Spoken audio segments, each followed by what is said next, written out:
The History of Darnax. Η νέα υπερπαραγωγή του μάπα. The Darnax. Darnax. The History.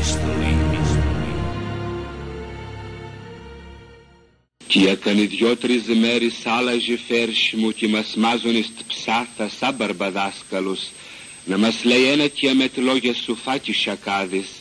Ζαχαρέλιος η λόγουιτ, μέλια έβγαζε από το στόμα της.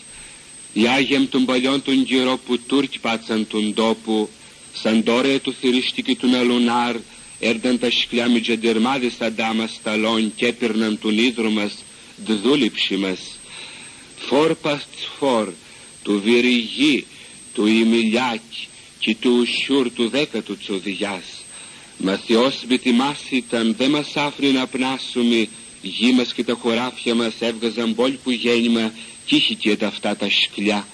Τώρα αυτά τα χρόνια μπορεί να μην έχουμε τις Τούρκοι, μα έχουμε αλνίγεμ και χαϊάδες, ή τη θκή μας συνηθνή τη Φράνκιου βρή, που με του νόμου πια τώρα παίρνουν μυρτικό βαρβάτο που τσουδιά, ούτε που τους παίρνουμε χαμπάρ.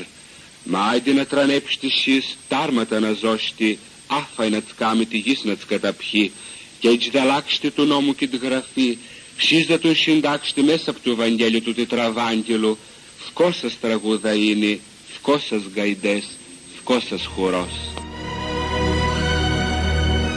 The History of Darnax. Η νέα υπερπαραγωγή του μάπα. The Darnax. Darnax. The History.